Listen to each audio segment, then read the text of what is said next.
Welcome to Your Lot and Parcel podcast with your host, Benjamin Diaz, designed strictly for you, the consumer. You will find that this platform has your best interests at heart.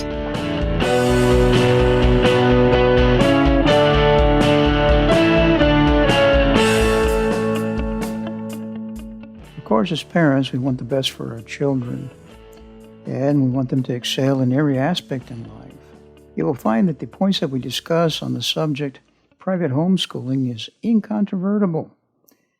Therefore, let me introduce to you the Executive Director of the National Homeschool Association, and he's also the author of the book entitled Terra Scholar, a complete handbook for today's homeschooler, J. Allen Weston. Good to have you with us today, Alan, and I'm really excited to discuss the concept of homeschooling with you. And so to begin with, can you tell us about the National Homeschooling Association and its objective? Okay. We actually started as the Home Learning Association back in 2013 because the domain name of nationalhomeschoolassociation.com was already taken. So we functioned for about 5.5 years as the Home Learning Association and spent most of that time trying to talk to as many different local homeschool groups around the country as we can. And there's 14 different state organizations we got in touch with and tried to get a feel for what exactly they all wanted from a national organization and what their problems were and what they were hoping to get help with and so on and so on. And then finally, last fall, we were able to get the domain name of the nationalhomeschoolassociation.com and we started rebranding. We were just in the process of doing that and just about finished when the pandemic hit. And then all work on that stopped, and because the phone wouldn't stop ringing, the emails kept going. And so we basically have been trying to become, and I think we're succeeding, becoming the epicenter of the homeschool world.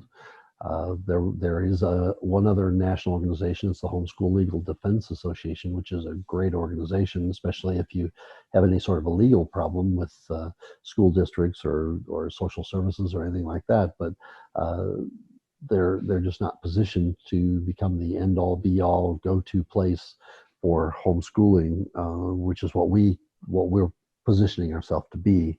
And so our objective, of course, is to just become the go-to place for everybody, whether they're a brand new homeschooler transitioning from a public school environment or just with younger kids, all the way up to people that have been homeschooling for years and years, because we think we're in perfect position to take that slot.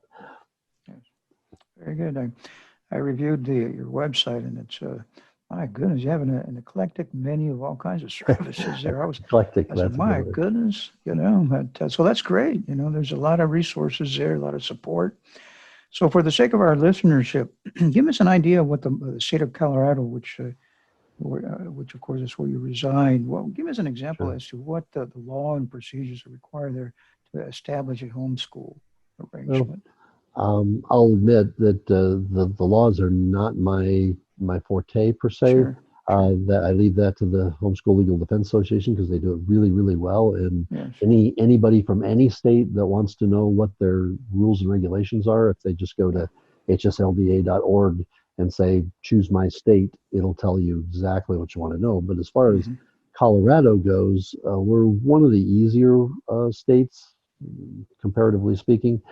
They have actually 3 different options to homeschool, and the one that's probably the most popular is what they call option 1, is homeschooling under Colorado's homeschool statutes. And that basically the instruction is provided by the parent or the guardian or a designated relative. It's pretty wide open in terms of what's there. And they have to notify the school that they're going to be doing the homeschooling, and it has to be at least 14 days notice before starting the program. So I don't know why they choose 14 days, I don't know. But then the statute here says that they're supposed to provide 172 days of instruction, averaging at least 4 hours a day during those, and that they want you to focus on subjects like the United States Constitution, reading, writing, speaking, math, history, civics, literature, and science. And then they do ask you keep good records as to what you cover. Uh, they would like to have you immunized and have immunization records, but frankly, most homeschoolers that we run across are not big on that. Um, it's not a requirement in the sense that there are lots of ways to opt out of that requirement. And then there is testing that's required. They have to do some sort of a standardized national standardized achievement test of one sort or another, and there's a variety to choose from in grades 3, 5, 7, 9, and 11. So those are the only tests that have to be taken, and it's just during those particular years. And then if they don't get above the 13th percentile on those, which is going to be really difficult not to be able to get above the 13th percentile, then under the law, the Colorado does have the right to demand that the child be put back into the public school system because they don't think they're getting proper instruction if they can't get at least a 13% on their standardized test. And then the other two options are homeschooling with an independent school or homeschooling with a certified teacher. And I can go through all those too, but they're not nearly as popular. No. Well, that's interesting because in my research, I did go to that website, the Homeschool Legal Defense Association website, and I did look at a lot of the states, and I was astonished as far as a parent. Of course, a parent, from my observation, it would be the one that really knows the child and what the needs are there. But as far as qualifying as a teacher, all you need is a high school diploma or something that's equivalent to that, such as a GED. But I look at California, California. I'll tell you what they require here. Of course, the instruction has to be in English. There has to be a private school affidavit filed with the state of California is one the other. There has to be an attendance record, like just in Colorado there, and the calendar can be used for that. As far as curriculum, California doesn't mandate a structure on curriculum. However, they do suggest to use the public school Common Core standards of curriculum as a guide, only as a guide, if the parent so desires. No testings are required. The address of the teacher, which of course is the home. As far as qualifying as a teacher, the parent has to be capable and competent to be the teacher, and it's left up to the parent to have that discretion, and no to other agencies. So I thought that was rather interesting. And too, like you indicated too, the immunization records or the waiver thereof is required to be filed. So, and that's pretty much it, Alan. So it's pretty easy, and I think the concept of homeschooling, with folks that I've known in the past, it's worked out really well. Yes. And I'm really impressed. And so we talked about the national, what is it? Not the national, but the Homeschool Legal Defense. Yeah. So there, I guess a fellow or a mom can go there and check out what they're required for their particular state. Yes. And that sort of thing. So that's a pretty good deal. What are the, I know you offer membership on your website there. Tell us about the benefits of membership, Alan. Well, again, we're in the process of transitioning to a certain extent, and we're going to be adding a lot of things that aren't on there right now. But our main focus right off the bat is to make sure that those people that are trying to take homeschooling seriously know exactly what that is. And the reason, and what I'm trying to say there is, most of the people in America think they're homeschooling right now, but they're not. They're doing school at home, which is a very, very different thing than homeschooling. Homeschooling is a lifestyle. It's a mindset where parents use every organic opportunity they can throughout the day to use it as an opportunity to get their child inspired to want to learn more. Mm. And I'll give you an example. Just going to the grocery store, usually a chore for some parents to keep their kids from pulling things off the shelves and whatever. But the homeschool families, you'll notice, don't have that sort of problem because they tend to engage the children into looking at what it is that very carefully, instead of just pulling it off the shelf. They're looking at it like, let's grab a can of soup and let's turn around, let's look at the label, and oh, there's some things on here that I can't even pronounce. Maybe we should look those up and see what it is that we're eating here, and Yes. that involves a discussion on chemistry, and then it can also involve nutrition, and it's ways to just have conversations, not necessarily lectures Sure. or Sure. what school sort of settings, but just discussions about what is it we're putting in our bodies, and nutrition, why is that important. So homeschooling is a lifestyle, and it Mm. really doesn't involve around sitting in front of a computer or sitting in a desk or listening to somebody talk at you from a chalkboard. Mm. It's about living a life of learning for the joy of learning. And so we try and focus on uh, helping people get into that mindset. So we have an ebook that they can download right off the bat, which is a no nonsense. It's not politically correct in any way, shape, or form, and it's a no nonsense book that just says this is what you need to know to be able to help your children to teach themselves. And that's really what you want to do, because a lot of the parents come to us and say, well, we don't know how to teach anybody. And I find, I know I'm getting off track here, and I'm sorry, but Oh, I find it's that okay. fascinating. Find that Sure. fascinating when parents say that to me, and they say, "Well, let me see if I understand that right. You went to public school.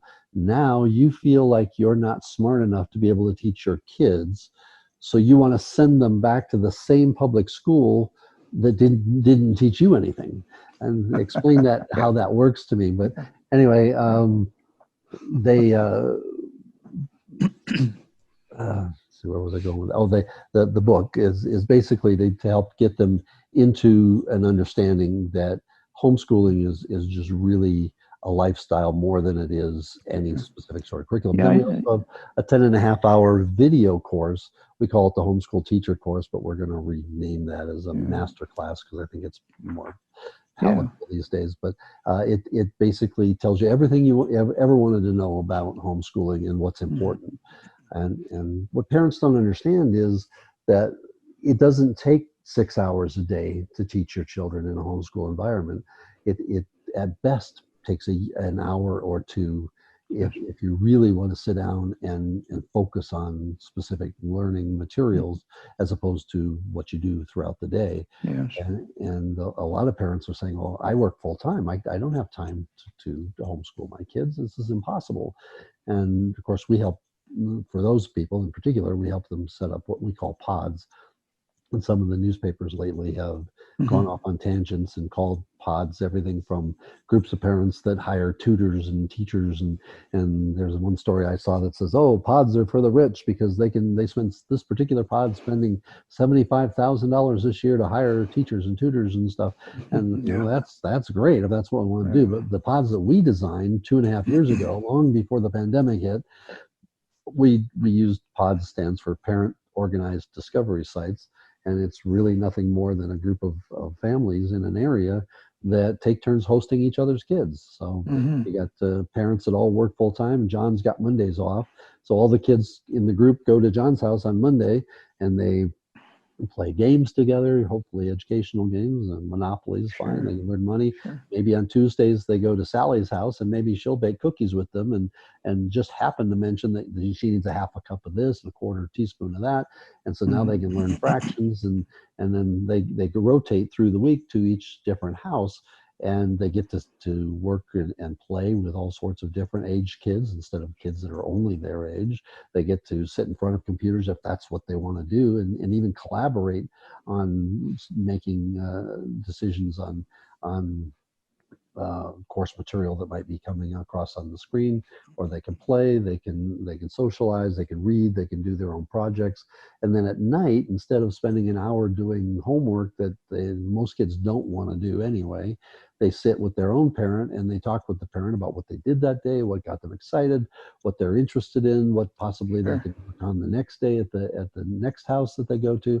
And it really has worked well for all of the families that we've helped to get involved in that. And we think, ideally in a perfect world, that's what everybody Mm. should be doing. Yeah. Yeah. So, Well, that's interesting. So you expose them to the real world. I hadn't thought about this, Alan, but until I was preparing to have our conversation here today. But looking at it from my retrospective way, early on when I was growing up, my daddy was a businessman, and he was into viticulture farming, which is vineyards, not the making of wine, but just taking care of vineyards. And he had quite a bit personal, probably a whole section of land, maybe 640 acres. But the point is, he taught me, and I was always tagging along, and how to take care of the vineyards, how to encourage the maximum sugar content in the grape, and which meant a better price in the markets. Not to mention, he had livestock, which he helped me to take care of them, even doctor them. In high school, Alan, it's called husbandry. right. Right? Then he also had, I don't want to make it about me, but what I'm emphasizing is the real world.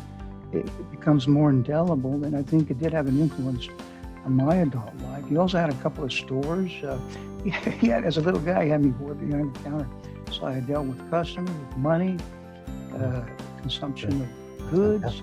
If that's not mathematics and economics, I don't know what is. Well, that's exactly what it is. Yeah. So I can relate what you're saying, and and what I've been doing as an adult because of that early on experience. I do see that it did affect for the better my adult life, actually, and that's a good thing. I bet you really enjoyed those experiences as opposed to the torture yeah. that the kids are going through at these schools. Oh yeah, And now going through at their own homes, sitting in front of the computers. Yeah, exactly. And I think, well, maybe some of the children don't have that exposure, maybe that I have. Sure. My goodness, there's a repertoire of different backgrounds. You got mechanics, electricians, you got plumbers, right? Medical field. So you can latch on to them, So it's I think it's a pretty good deal, and I think it's the best way of learning. Oh, I agree. And a lot of the homeschool groups will organize field trips to go, be with a farmer for a day, or go to the fire station, or see what's out there in the real world, as opposed to spending 6 to 8 hours a day locked in a room with only kids their own age. And they talk about, wow, they're missing the whole school experience. And I'm thinking to myself, yes, they are, but they're enjoying life. That's right. I would say and I think learning becomes more enjoyable and lots of fun.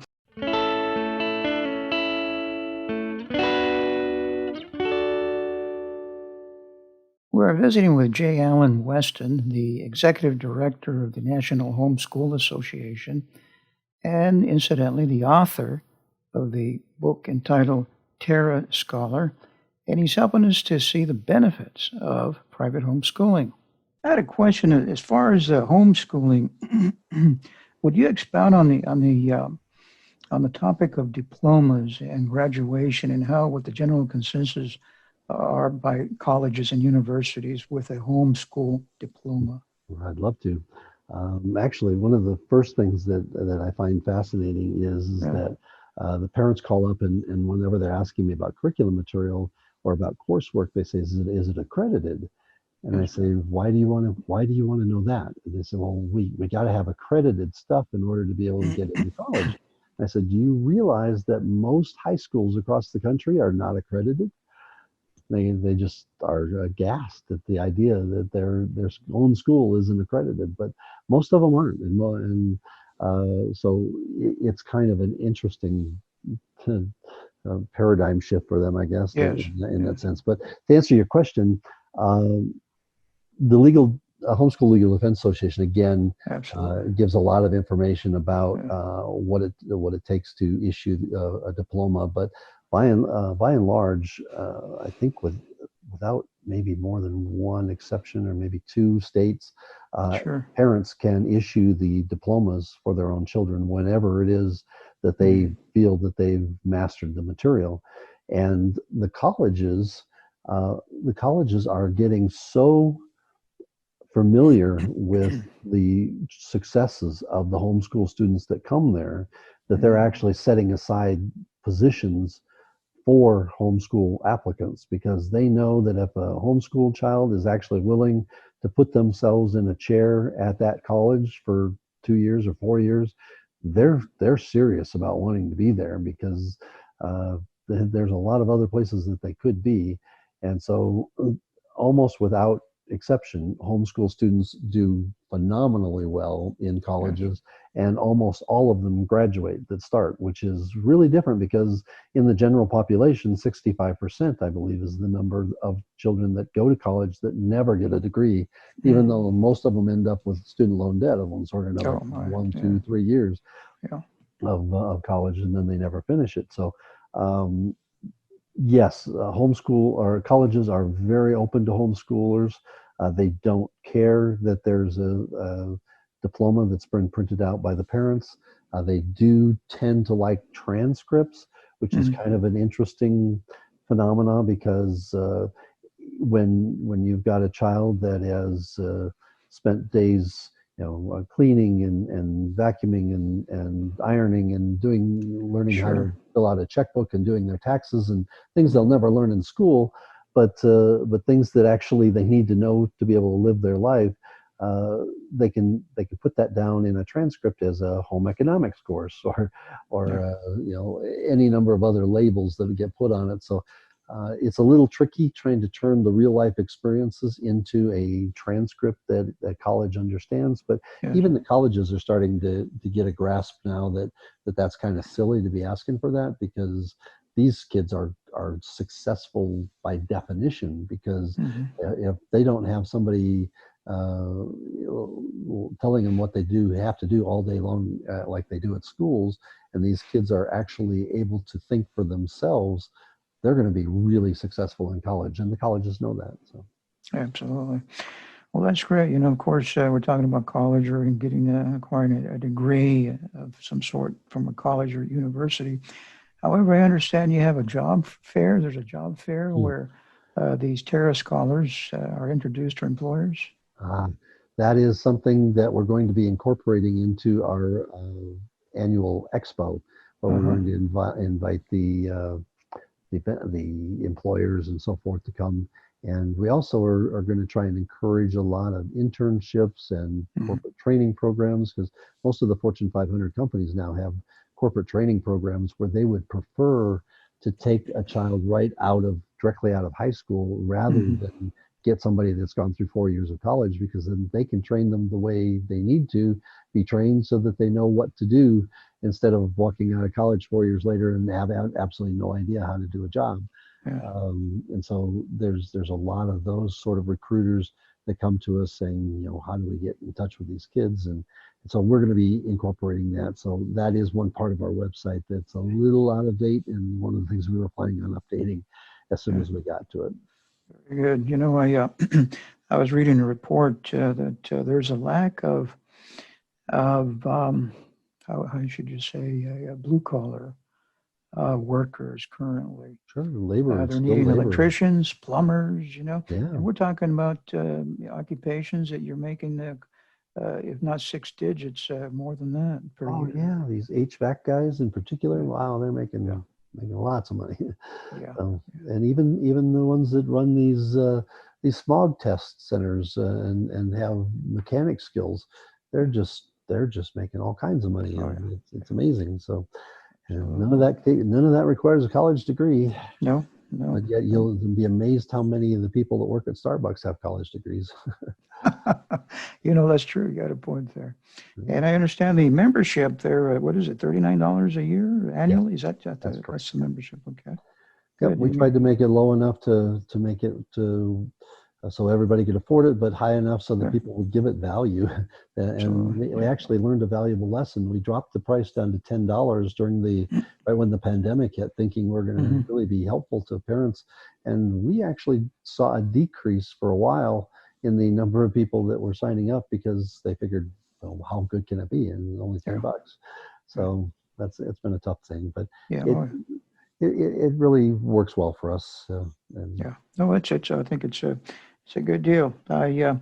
I know you published a book back in I think hmm, was it 2019 entitled Terra Scholar. What was your motivation for that book? wanting to cut through the crap. I mean, I don't know Yeah. if I can say that on your Sure you podcast. I'm can. sorry, but uh, Yeah. I was reading so much material that was Yeah. just the same old stuff about, well, you have to do this when you're this age and this when you're this age and so forth. And I just was thinking to myself, oh my goodness, this is not what homeschooling is about. And somebody needs to just lay it on the line and just say, this Hmm. is what you really need to know to homeschooling. This is what your children really need to know. Uh, I mean, I think they've determined that 80% of the information that children learn in the public school system, they Yes. learn only long enough to pass the test, and within 3 weeks they lose it. Mm. So, was it really a valuable exercise to put these children through regurgitating 80% of the stuff that they're never going to remember or use or even want to know in the first place? So, if you boil it down to what's the other 20% that's actually important for them, and you focus on that, and then you Mm. give them that rest of that time to do things that they really want to do, you're going to have Yeah. a much happier child and a much Absolutely. smarter child, Uh, and they're going to retain all of it because they want to. yeah. So, That's so the book was motivated by just trying to get to the bottom line of what do yeah. people need to know. Yeah. Terra. That's a Latin derivative meaning earth. I believe. Yeah. And Um, yeah. I really don't like the term school at all because Yeah. schooling connotates the vision of sitting at a desk and listening to somebody yak at you, and I Yeah. don't really think that's where we should be in Yeah. our evolution of education at this stage in time. So I really wanted to point out that the homeschoolers do not have their classrooms at home. The entire world is their classroom. Most of the Absolutely. most of the homeschoolers don't spend a lot of time at home. They spend it in the park. They spend it at museums. They spend it at the grocery store. They spend it It's out in the true. real world, and that Yeah. is their classroom. So Yeah. that's what we were trying to get at. Was Yeah. in a perfect vision, I was thinking we would just completely scrap the term homeschooler and use Terra scholars, but it There hasn't you really caught on yet. go. No, I think it's befitting, and of course you've been touching on the failure of the public school system, and it's a colossal failure actually. Yeah. How about the environment, learning environment, when you got bullies and there's violence and gang Oh yeah. activity? Well, it's been demonstrated repeatedly that children cannot learn in an environment where they're afraid, Yeah, and in public schools they're afraid all the time. They're either afraid that they're, like you mentioned, bullies are certainly a problem. They're also afraid that the teacher is going to call on them in class and that they're going to be humiliated because either they don't know the answer or yeah, they give an answer that the teacher doesn't want to hear. They're also afraid of getting a bad grade or disappointing their parents or their teacher or their friends or whatever, which is a whole nother thing because I think the whole grading system is totally the wrong way to go with that because it immediately makes the child look outside themselves for recognition or acceptance. And when you think of a child that's just learned to tie their shoe for the first time and they just squeal with excitement because yeah, this is something they did for themselves, not because they were getting a grade on it, but because it was something they wanted to do and they did it, they mastered it, and they felt exhilarated, and it was made them happy. But as soon sure, as they went to school, then all of a sudden they create this masterpiece 3-page report on dinosaurs and they think they did a fantastic job. But as soon as they hand it to the teacher, all of a sudden it doesn't matter what the child thought of themselves. It's all about, oh, does the teacher like it? Are they going to give me a good grade? Did I do a good job? And it's looking to the teacher then to tell them whether or not they're worthy or smart or whatever. Hmm. And that is just horrible. It's just horrible. Yeah, So absolutely.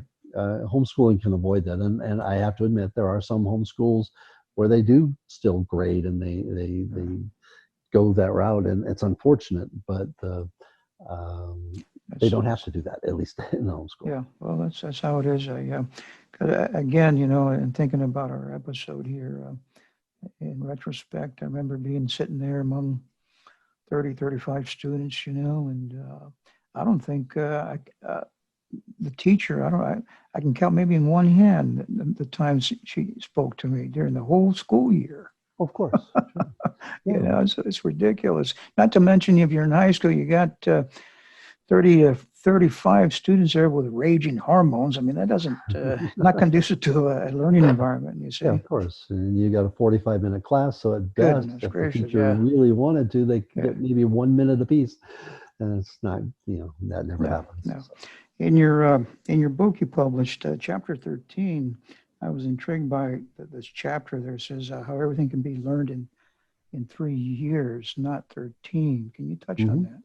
Well, yeah, I mean, they've done studies and have pretty much demonstrated that about 80% of the time that a child spends in school is not spent on any sort of learning activity. It's Uh, spent on handing out papers or getting lined up to go do this or that, or they are stopping Johnny from teasing Sally, or there's all sorts of things that go on through the day that have nothing to do with learning. And they figured out that basically about 20% of the time, it doesn't involve roll call and all that other thing, that the teacher is actually saying something useful to the children. So yeah. uh, they've done some studies and determined that from a homeschooling environment, it's if you took all of the course material that you're supposed to learn, which again, I have a question whether that makes sense, but if you really did want to learn all of the stuff that they taught in school, you could actually boil that down to about 3 years of instruction if you Hmm. actually spent 3 years instructing Right. instead of going through all this other stuff. And to expound on that just a little bit farther, they've also determined that in a homeschool environment where children is interested in learning, they can actually learn to read, write, and do basic math in 100 hours or less in Mm-hmm. some cases. Just 100 hours. But yet the Department of Education's own statistics say that 19% of the high school graduates, this is not the dropouts, this is actual 19% of high school graduates cannot read their own diplomas. So, we've got 100 hours on the one side where they're reading, they're writing, and they're doing math, and we've got 13 years on the other side, and 19% of them can't even read their own diplomas. So, uh, Yeah. people ask me, well, why would you consider homeschooling? And I'm thinking, why wouldn't you? How could you possibly think about sending your kid to school for 13 years when you can do everything you need to do in a couple? And then they can spend the whole time enjoying their childhood and learning what it is that they're interested in. They can go to dance, they can go play soccer, they can do anything. And if they want to socialize with other kids, there's a million opportunities for that. So Oh, yeah, absolutely. And that's interesting. In chapter 25 in your book, maybe some of our listenership may be interested in whether uh, being the child's social development, would there be would he or she be impeded by homeschooling? I have to laugh whenever I hear that question because Yeah. uh, if you walk down the hallway of a public high school, for instance, and Yeah. this is in between classes when kids are actually allowed to socialize, Mm. name one behavior that you see going on in that hallway that you would want your children to emulate. Yeah. Yeah. Being slammed into a locker, I can go on a list for an hour of all the different things that go on in those hallways that you definitely don't want to have your kids involved in. So, and then the rest of the time they're locked in a room with kids their own age. They're not allowed to socialize at all, and so I'm wondering, other than perhaps conditioning them to be able to fit effectively into a prison environment at some time in their life, Yeah. what possible value are they getting from a socialization standpoint of being locked into an institution like a school for 13 years. Where in a homeschool environment, especially with these pods, they can go play with kids all different ages. And the amazing thing is that when you look at one of those pods, you've got older kids that in a public school setting would just ignore the little kids like they were just insects. But in a public school environment, the older kids are actually interested in helping the younger kids learn and helping them understand things. And the older kids actually learn more because they become teachers. And the young kids are like, wow, I'm getting attention from Johnny, who's 15 and I'm only 7. And this is incredible. I feel valuable. I feel important because Johnny's spending time with me. And Johnny's thinking, wow, this is great. I've got a student and I'm actually being allowed to teach, and this is really neat. And all of the kids in the public school get denied that opportunity. And so from a socialization standpoint, I think there's absolutely zero value to a public school education where, and some people say, well, yeah, but they have to get toughened up, and yeah, they get bullied, and yes, they get pushed around, and so if you really want that for your child, if you want to toughen them up, then put them into a sports program and get them on a soccer team or something. They're going to get bullied, and they're going to get pushed around, and if that's what you want to do, then go for it. But you don't need to. Exactly. Yeah. Again, looking at myself growing up, I only all that time I really only had maybe 1 or 2 friends. I mean, and you got maybe 1,500 students in the school, but you only got 1 or 2 friends, and you were content with that. No, absolutely. So I don't see how it does affect social development if you do homeschooling, to be quite frank with you. And again, if you're affiliated with a Christian congregation of sort, that's another outlet too. Yeah. Well, I really appreciate the time you spent with us. Please give us your website and your phone number, Alan. Okay. It's the National Homeschool Association.com. I know it's a long one, but the NHSA.com was New Hampshire Ski Association, I think. So we had to go with the whole words, National Homeschool Association.com. And we actually also have a second site now that's just up and running. It's called curriculummatch.com, because about 90% of the calls we were getting were for parents saying, we just need to know what curriculum to choose and where to go to get it. And I started asking them, well, are you faith-based? Are you secular? Do you want to go with the traditional route of textbooks and worksheets, or do you want to go more eclectic? And I started asking all these questions and said, oh, wow, I don't know. Do you have all those questions written down? And so we did. We put it into a questionnaire, and right now we've got it open for the vendors, because we want to have a whole bunch of different providers that have the curriculum. They're all filling out their questionnaires now, and probably within the next week or so, we'll open it up for the parents so that they can start matching against the vendors that are in our database. And so that's been really exciting for us to be able to get that service provided, and one of the things we've wanted to do for a long time. But and you said, what was the other question? The phone number? Your phone number. To look it up, because I don't ever call it. Hang on one second. Sure. Let's see. Nope, that's not going to tell me. This will. Our phone number is 303-968-1994. That's in Denver, Colorado. Very good. Very good. I appreciate, again, the time you spent with us. And I think you're fine. You're doing fine work, Alan. And thank you. Believe me, you got my complete endorsement. All right. I appreciate that. Thank you. We're trying. We really are. Yeah. I can see that. I can see that by what you're telling me and your website. So thank you for what you're doing and what you've done and where you're headed. Thank you. And again, you enjoy the rest of your day, Alan. Okay. Thank you. Take care. Hey, listeners, if you have a specific topic you want to discuss that is germane to the real estate industry, drop me a note at yourlotandparcel.com. And now, if you will excuse me.